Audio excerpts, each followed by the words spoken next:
Welcome to Padmaja Reddy kitchen. ఈరోజు తయారు చేయబోయే రెసిపీ వంజరం చేప ఫ్రై అండి. దీన్ని మామూలుగా మేము నల్ల వంజరం కూడా అంటాము.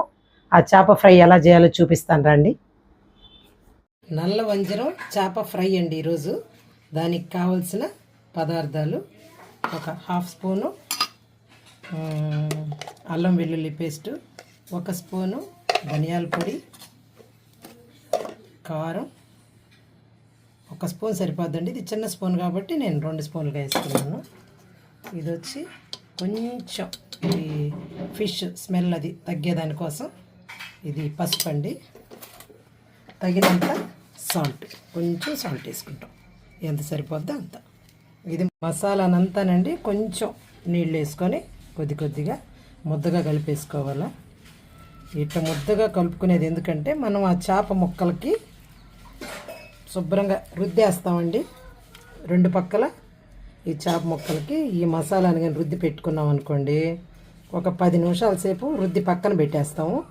అప్పుడు మ్యారినేట్ అంటే బాగా ఈ మసాలా అంతా ముక్కలకి ఇనకద్ది, అందుకోసం ఆ విధంగా చేస్తామండి.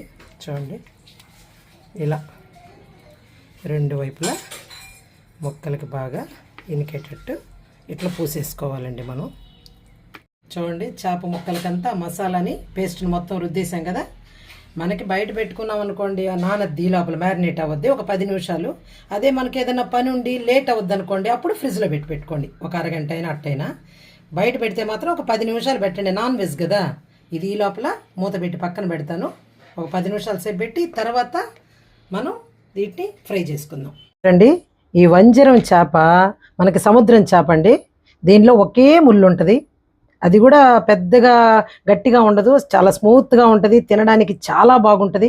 ఎవరు తినాలన్నా మామూలుగా చేప అంటే కొంచెం ముళ్ళు ఉంటుంది ఏమైనా భయపడతారు కదా, అలాంటిది ఏం ఉండదండి. తినడానికి చాలా సులువుగా ఉంటుంది. దీన్ని అందుకే ఈరోజు ఫ్రై చేసుకుంటున్నాము. మామూలుగా ఏంటంటే ఈ ముక్కల్ని మనం మ్యారినేట్ చేసి పెట్టుకున్నాం కదండి ముందుగాను. అందుకని ఏంటంటే ముందుగా ఉప్పు కారం అన్నీ పట్టేటట్టు చేసి పెట్టుకున్నాం కదా, పక్కన పెట్టుకున్నాం. ఇప్పుడు దీన్ని నేను ఫ్రై చేస్తానండి, చూపిస్తాను. చూడండి, స్టవ్ పైన పాన్ పెట్టాను. ఒక 2 స్పూన్లు ఆయిల్ వేస్తానండి. ఆయిల్ వేసి ఇప్పుడు ఇలా స్ప్రెడ్ చేసుకోవాలండి, 4 వైపులు ఇలా వచ్చేసేయాలి. ఇప్పుడు ఇందులో ఆయిల్ కాగిందండి. ఇప్పుడు ఒక్కొక్క ముక్క ఇలా ఆయిల్లో ఒకేసారైనా పెట్టేసుకోవచ్చండి, ఎందుకంటే ఇది పెద్ద పాన్ కాబట్టి మనం ఈ ముక్కల్ని ఇలా ఒక్కొక్కటి విడివిడిగా వేసేసుకోవాలి. ఒకేసారి వేసేస్తానండి మొత్తం. అలా కాసేపు ఉంచుదామండి, ఇప్పుడే తిప్పుకోకుండా కొంతసేపు ఉంచుదాము. చూడండి, ఈ చేపలు చూడండి ఆయిల్లో ఇలా సిమ్లోనే పెట్టుకుంటామండి, ఎందుకంటే ఈ చేప ముక్కలు బాగా లోపల ఉడకాలి కదండి. అందుకోసం సిమ్లోనే మనం సన్న సెగన ఇట్టా ఉడికించుకోవాలండి. ఇదే విధంగా మనం ఫ్రై అవ్వాలి కాబట్టి కాసేపు తర్వాత అవతల అంటే ఆ వైపు కాలిన తర్వాత మళ్ళీ తిప్పుకుందామండి. చూడండి, ఈ వంజరం చేప చాలా బాగుంటుందండి, ఇక్కడ ఫేమస్. మామూలుగా ఏంటంటే ఈ సముద్రం చేపలు అదే విధంగా పడవు కదండి, ఎప్పుడన్నా సీజన్లో పడతాయి. మనం అట్లాంటప్పుడు దొరికినప్పుడు తెచ్చుకొని తింటూ ఉంటాము.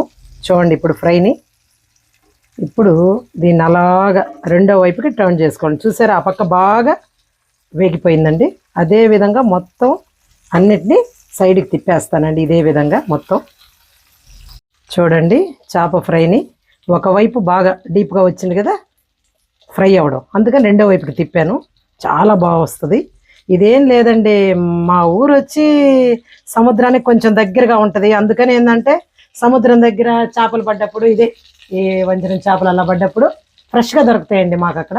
అందుకని ఏంటంటే తెచ్చుకొని, మాకు తెలిసిన వాళ్ళు ఎవరో ఒకరు ఉంటారు కదా, తెచ్చుకొని ఈ విధంగా ఫ్రైలు అవి చేసుకుంటామండి, కూర చేసుకుంటాము. దీన్ని ఈ వంజరం చేపని తీగూర చేసుకుంటాము, పులుసు చేసుకుంటాము, ఇలా ఫ్రై చేసుకుంటాం, చాలా రకాలుగా చేసుకుంటాము. ఈరోజు మీకు ఈ ఫ్రై వీడియో అప్లోడ్ చేద్దామని ఇది తయారు చేస్తున్నానండి. చూడండి, ఇప్పుడు కొంచెం లైట్గా మిరియాల పొడి అండి, ఎందుకంటే ఇంట్లో అందరూ తింటారు కదా, మరి కారం ఎక్కువైనా తినలేరు కాబట్టి. కానీ ఈ మిరియాల పొడి వేస్తేనే టేస్ట్ బాగుంటుంది. ఇప్పుడు ఇందులో కరివేపాకండి, తర్వాత కొంచెం కొత్తిమీర. చూడండి రెడీ అయిపోయింది. మనకి ఈ కలర్కి వచ్చేస్తేనే మనకి బాగా ఫ్రై రెడీ అయిపోయినట్టండి. ఉడికింది కాబట్టి ఇంకా స్టవ్ ఆఫ్ చేసేస్తాను. మా వీడియోస్ మీకు నచ్చినట్టయితే లైక్ చేయండి, షేర్ చేయండి, సబ్స్క్రైబ్ చేయండి, బెల్ ఐకాన్ ప్రెస్ చేయండి. ఒకసారి మీకు నచ్చితే ఈ చేప ఫ్రై ట్రై చేయండి.